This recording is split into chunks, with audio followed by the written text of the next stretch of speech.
Assalamualaikum warahmatullahi wabarakatuh. Perkenalkan, saya Lilianti SPD MPD, dosen program studi Pendidikan Bahasa dan Sastra Indonesia di STKIP Singkawang. Pada kesempatan ini, saya akan menjelaskan satu di antara mata kuliah yang saya ampu, yaitu Sosiolinguistik dengan bobot 2 SKS. Adapun deskripsi pada mata kuliah ini, konsep-konsep dasar sosiolinguistik, peristiwa tutur dan tindak tutur, variasi bahasa dan jenis bahasa, bilingualisme, multilingualisme dan diglosia, interferensi dan integrasi, perubahan, pergeseran dan pemertahanan bahasa, serta permasalahan sosiolinguistik di Indonesia. Pada mata kuliah ini, mahasiswa tidak sekadar hanya ditransfer ilmu pengetahuan saja, namun mereka akan dilibatkan untuk mengkaji penelitian-penelitian relevan. Hasil kajian tersebut akan menjadi bekal mahasiswa nantinya untuk membuat rancangan ataupun proposal sebagai tugas akhir mahasiswa. Teknik pengajaran yang saya gunakan meliputi DIA, di mana D. Delivery, I. Interaction, and Assessment. 1. Delivery. Pada tahap ini, saya menggunakan model pembelajaran yang meliputi Discovery Learning, Cooperative Learning tipe TPS, yaitu Think, Pair, Share, dan juga Brainstorming. Sedangkan metode pembelajaran yang saya gunakan meliputi metode diskusi, ceramah, tanya-jawab, dan analisis. Media pembelajaran yang saya gunakan meliputi PowerPoint dan WhatsApp Group, di mana WhatsApp Group ini berfungsi untuk koordinasi bersama mahasiswa seputar tugas maupun hal yang berkaitan dengan permasalahan sosiolinguistik. Yang kedua, interaction. Pada perkuliahan ini, saya mewajibkan mahasiswa untuk bertanya, memberikan masukan maupun saran kepada teman ataupun kepada dosen setiap perkuliahan. Yang terakhir, assessment. Penilaian yang saya gunakan meliputi aktivitas dengan persentase 5%, kehadiran 10%, tugas 20%, UTS 30%, dan UAS sebesar 35%. Berikut cuplikan video pembelajaran saya. Warahmatullahi wabarakatuh. Waalaikumsalam warahmatullahi wabarakatuh. Selamat pagi semua. Pagi. Bagaimana kabarnya hari ini? Sehat? Alhamdulillah. Ya. Baik, pada hari ini sebelum kita memulai, alangkah baiknya kita membaca doa terlebih dahulu menurut agama dan kepercayaan masing-masing. Berdoa bersama. Berdoa selesai. Baik, pada hari ini ada yang tidak hadir. Siapa? Arduino. Oh, Arduino. Kemana kabarnya? Nggak ada kabar ya. Iya. Nanti diinformasikan ya. Iya. Jadi tetap untuk pada pertemuan hari ini ya, kita masuk materi yang kedua, di mana minggu lalu kita membahas apa itu sosiolinguistik, yaitu bahasa pada masyarakat. Sudah siap semua? Siap. Ya. Judulnya seperti yang sudah Ibu bagikan kemarin itu adalah peristiwa tutur dan tindak tutur. Nah, dari kata peristiwa tutur dan tindak tutur, otomatis sehari-hari kita telah melaksanakan yang namanya tuturan atau bertutur. Namun konteks ini nantinya akan Ibu jelaskan kembali bahwa tidak semua dialog atau percakapan kita disebut dengan peristiwa tutur. Kenapa? Nanti kita lihat. Siap ya? Oke, kita lanjut. Untuk indikator pada perkuliahan ini adalah yang pertama, jadi mahasiswa diharapkan mampu menjelaskan dan mendeskripsikan peristiwa tutur dan tindak tutur. Jadi nanti kalian akan menjelaskan sekaligus mendeskripsikan apa sih peristiwa tutur itu dan apa yang dimaksud dengan tindak tutur. Nah, yang pertama adalah peristiwa tutur. Dan apa itu peristiwa tutur? Aldo, silahkan baca. Peristiwa tutur yang dimaksud dengan peristiwa tutur adalah dalam Inggrisnya speech events atau adalah terjadinya atau berlangsungnya interaksi linguistik dalam satu bentuk ujaran atau lebih yang melibatkan dua pihak, yaitu penutur dan lawan tutur dengan satu pokok tuturan dalam waktu, tempat, dan situasi tertentu. Iya, terima kasih. Ada di sini kalimat atau kata yang saya tebak, yaitu yang pertama berlangsung interaktif, kemudian yang kedua adanya kata dua pihak, kemudian penutur dan lawan tutur. Nah, jadi kita garis bawahi kata kunci dari peristiwa tutur itu adalah interaksi yang terjadi apabila adanya dua pihak atau lebih. Yang penting ada yang namanya lawan tutur atau mitra tutur dan si penutur. Ya, sampai di sini jelas? Jelas. Nah, kenapa Ibu bilang nanti kita akan membedakan mana yang kita sebut peristiwa tutur menentukan? Karena peristiwa tutur di sini ada yang namanya komponen, yaitu bagian atau yang menjadi ciri. Yang menjadi ciri dari peristiwa tutur itu kita akronimkan menjadi speaking. Ya, secara tidak sengaja langsung membentuk suatu kata bahasa Inggris yaitu speaking, di mana kita tahu speaking itu berbicara. Namun bukan itu yang dimaksud. Tapi di sini ada S-nya apa, P apa, E apa dan seterusnya. Jadi bagian dari peristiwa tutur yang pertama S. Apa itu S? Yaitu setting and scan. Apa itu setting and scan? Yaitu peristiwa tutur yang berhubungan dengan tempat dan situasi. Jadi peristiwa tutur itu kita akan mengidentifikasi di mana tempatnya, kemudian situasinya seperti apa, atau konteksnya seperti apa. Yang kedua yaitu P, partisipan. Siapa partisipan? Mitra tutur dan penutur yang seperti penjelasan tadi. Yang ketiga E atau ends. Apa itu? Tujuan akhir atau tujuan kita berbicara itu apa? Kemudian A, exequence, itu tindakan.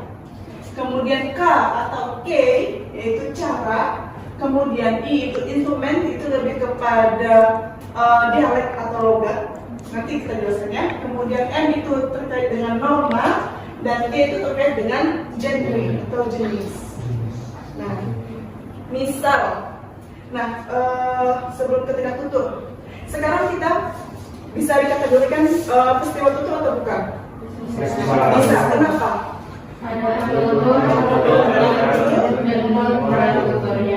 Ada tempat dan situasi, ada partisipasi dosen dan mahasiswa, ada tujuan. Apa tujuan kita? Belajar. Ada tindakan dan kegiatan, ada cara, baik itu cara saya menyampaikan maupun cara kalian nanti menjawab atau bertanya. Kemudian instrumen, nanti masing-masing tuh. Bu mau bertanya atau Bu tanya, ya kan? Coba Amsi nanya ke Ibu. Coba. Bebas apa aja konteksnya.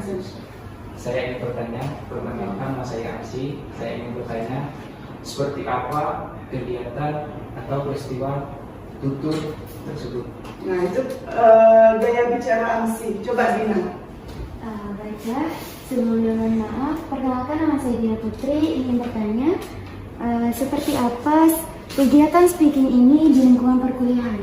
Oke. Aldo coba dianalisis untuk instrumentalnya sama atau beda antara Amsi dan Dina?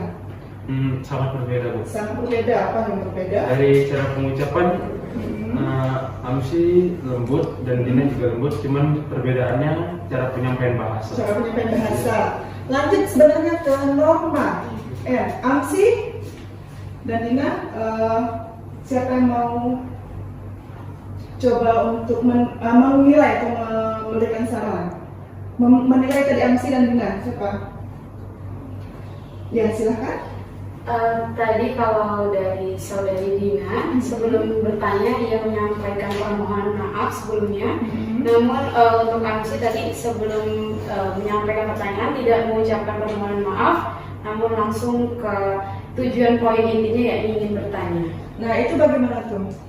Masih kategori normanya baik, sopan, sebagainya? Untuk Dina sudah baik dan Amsi kurang baik. Kenapa? Karena sebelum bertanya hendaknya kita memang menyampaikan permohonan maaf. Terlebih lagi kepada dosen. Itu persepsi, ya persepsi. Jadi tapi kalau untuk Ibu memang dua-duanya sudah baik. Memang persepsi masing-masing. Nah nanti itu kaitannya dengan kalian analisis. Misalnya persepsi Dina seperti apa, Amsi seperti apa, Agus seperti apa. Seperti itu ya. Jadi boleh kategori bebas kita menilai karena kita punya yang namanya kriteria, ya kriteria. Jadi Tidak ada salahnya AMSI, tidak juga bukan berarti tidak sopan. Yang penting tadi masih dalam kategori normal, ya. Kecuali misalnya, Ibu, kita sudah ada kontrak perkuliahan, misalnya wajib ada kata permohonan maaf. Nah, berarti AMSI itu sudah normalnya tidak ditaati. Yang terakhir adalah genre atau jenisnya, yaitu berbentuk narasi. Karena kita bukan baca puisi, bukan baca doa, seperti itu. Jelas ya? Jelas. Jadi ini bisa kita katakan peristiwa tutur. Nah, kita lanjut tindak tutur. Tadi peristiwa tutur itu kegiatan.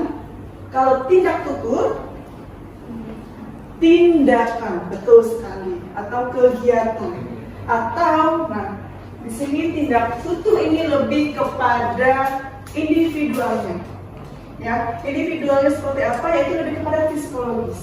Misal, ya, tadi Aldo misalnya posisinya sekarang lagi sakit atau lagi demam. Otomatis ketika ibu bertanya, misal Aldo menjadi dengan lemas, itu psikologisnya, atau dengan semangat, ya, itu psikologisnya, atau dengan nggak mau jawab sama sekali, bisa saja. Nah, itulah yang dimaksud dengan tindak tutur. Jadi keadaan psikologis seseorang. Yang misalnya kalian bertanya kepada teman, kamu tadi dari mana nggak mau jawab, itu hak dari individual itu. Seperti itu ya, itu tindak tutur. Jadi tindak tutur itu lebih kepada tindakan seseorang atau action, aksi, gitu ya. Kemudian, nah, jika dalam peristiwa tutur orang menitik beratkan kepada tujuan peristiwa karena konteksnya luas, namun kalau tindak tutur lebih memperhatikan makna atau tindakan dalam tuturan itu. Jadi kalau di tindak tutur kita lebih melihat personalnya. Oh, keadaan Melty lagi tidak sehat, jadi wajar dia bicaranya gagap atau kemana-mana karena pikirannya lagi kosong, misalnya pikirannya lagi banyak masalah, boleh saja seperti itu ya. Kemudian tindak tutur dalam perjalanan suatu kalimat merupakan penentu makna kalimat itu. Nah, setiap tindak tutur penentu menentukan kalimat yang unik karena dia berusaha menyesuaikan tuturan dengan konteksnya. Nah, ini menjelaskan ini. Jadi setiap kalian berbicara itu tergantung dari kalian sendiri dan kalian pasti lebih paham gimana konteksnya. Misalnya berbicara di kelas tadi seperti apa, ya kan? Kemudian berbicara di kantin, beda nggak? Beda. Beda. Berbicara di pasar, beda nggak? Beda. Berbicara lagi misalnya kita lagi rapat, lebih beda lagi. Nah, itu yang dimaksud dengan kalimat ini, ya. Oke. Nah, untuk tindak tutur ini terbagi menjadi dua jenis, dilihat dari konteksnya. Ada tindak tutur langsung dan ada tindak tutur tidak langsung. Apa contohnya tindak tutur langsung? Misal, AMSI boleh ambilkan saya spidol, ya kan, langsung. Atau misalnya saya megang spidol, saya ingin nulis, habis ya tinta spidolnya. Itu tindak tutur tidak langsung. Secara tidak langsung, bagi yang peka, saya langsung, iya, ya enggak? Bagi yang tidak, ya, atau tadi menjawab, iya bu, memang habis. Dengan polosnya, iya bu, memang habis, gitu kan? Nah, jadi seperti itu. Ataupun bersih ya kelas ini, sampah di mana-mana, ya kan? Kalau saya tangkap, belum bu, biar kami bersihkan, ya enggak? Tentunya kelas ini udah bersih, ya, seperti itu. Gampang ya? Nah, ini sedangkan tindak tutur oleh Austin itu dibagi menjadi 3. Nah, ini mungkin baru kalian dengar. Ada yang disebut tindak tutur lokusi, ilokusi, dan perlokusi. Oke, kita sebut lokusi dulu. Ada yang mau jelaskan? Bang, silahkan. Yang pertama, tindak tutur lokusi. Apa itu tindak tutur lokusi? Tindak tutur lokusi itu? Iya. Tindak tutur lokusi suatu tindakan yang tidak sekedar menyampaikan makna sebenarnya dari sebuah tuturan, tetapi juga memiliki tujuan lain dari penyampaian tutur tersebut. Oke, itu ilokusi. Lokusi tindakan menginformasikan. Ya, terima kasih. Tindak tutur perlokusi. Kakak, silakan. Tindak tutup lokusi efek dari tuturan yang dilakukan oleh penutup dan hal tersebut dapat memiliki efek dan daya pengaruh kepada mitra tutup. Oke.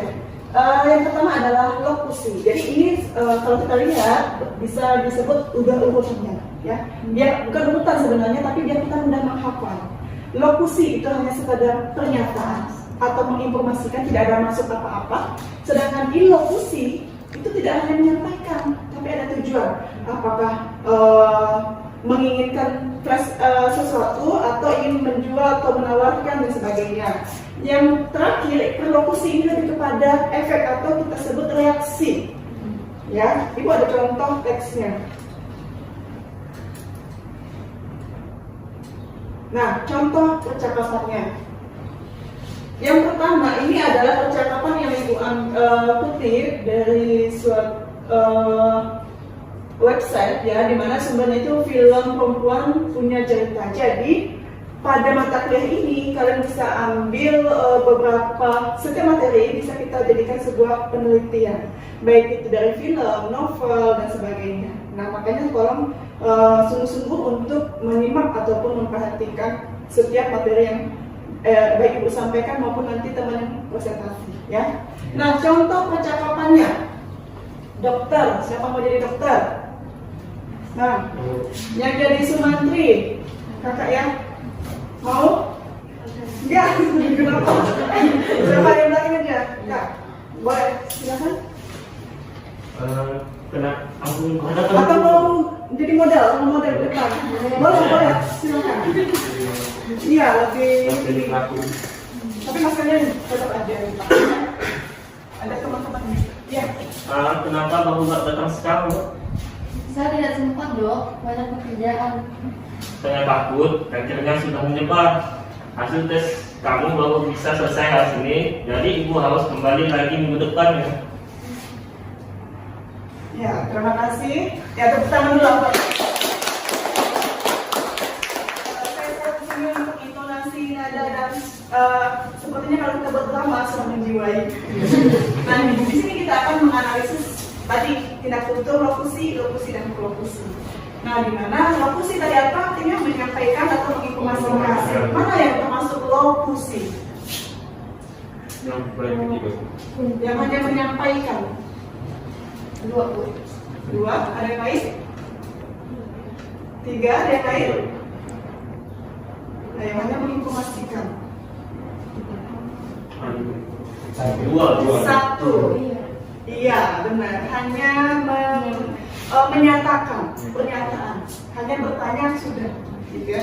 Dan yang kedua apa? Ilokusi. Mana yang ilokusi?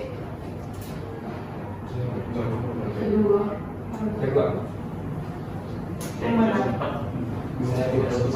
Tujuan yang berbeda. Yakin? Ilokusi menyatakan sekaligus. Iya, punya tujuan. Tiga, betul sekali. Ya, betul. Tiga. Kemudian perlokusi. Perlokusi, efek. Iya, betul sekali. Ya, nih, mengenal dan terdiam atau kaget. Bisa.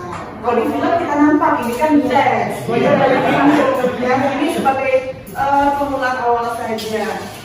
Jelas ya? Nah, sampai di sini ada yang mau ditanyakan? Sudah. Kalau tidak kita lanjutkan ini. Alokasi waktunya sudah hampir selesai, jadi masuk ke kesimpulannya. Jadi kesimpulan pada tutorial kita hari ini adalah dalam setiap peristiwa tutur terdapat berbagai tindak tutur, ya. Sehingga dapat dikatakan bahwa peristiwa tutur itu pada hakikatnya adalah serangkaian tindak tutur yang terorganisasikan untuk mencapai suatu tujuan. Kalau bisa kita analogikan, peristiwa tutur itu lebih kepada wadahnya, sedangkan di dalam wadah itulah yang disebut tindak tutur. Kalau misalnya wadah itu kosong, berarti tidak ada peristiwa tindak tutur, hanya ada peristiwa, hanya ada tempat, tapi bisa dikatakan peristiwa, ya. Kemudian, nah ini yang untuk pesan mahasiswa sekalian bahwa pemilihan tindak tutur seseorang sangat ditentukan oleh kadar kemampuan potensialnya. ini sangat mendalam. Ya, kenapa?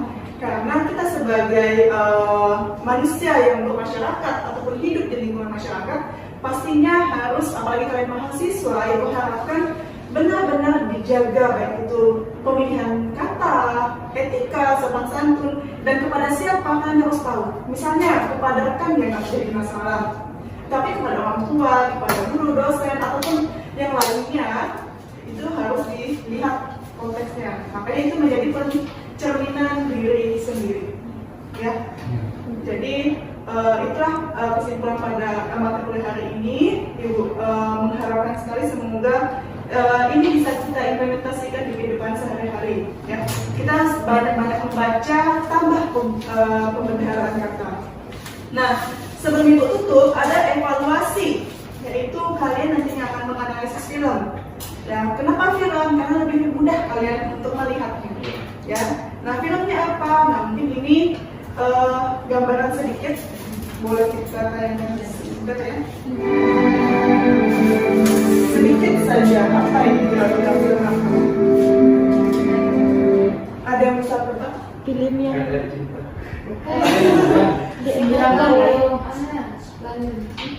ayat-ayat cinta.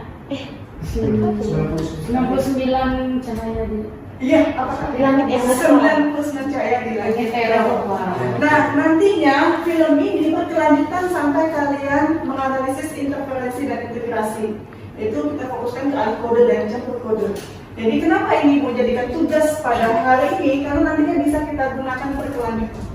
Ya, dan kenapa film ini nanti di pertemuan selanjutnya akan dijelaskan. Silakan nanti kalian berpasangan, ya, untuk bentuk kelompoknya Ibu serahkan ke kalian, analisis sesuai komponen peristiwa tutur. Gampang ya? Ya. Terima kasih untuk perkuliahannya hari ini. Kurang lebihnya Ibu mohon maaf. Jadi untuk minggu depan kita akan bertemu lagi dengan mempelajari interferensi dan integrasi. Silakan dibaca kembali. Dan nanti untuk presentasi kelompok tolong disiapkan PowerPoint-nya dan pahami materi dengan tepat. Ya, terima kasih. Selamat pagi. Assalamualaikum warahmatullahi wabarakatuh. Waalaikumsalam warahmatullahi wabarakatuh. Sekian video dari saya. Semoga bermanfaat. Terima kasih.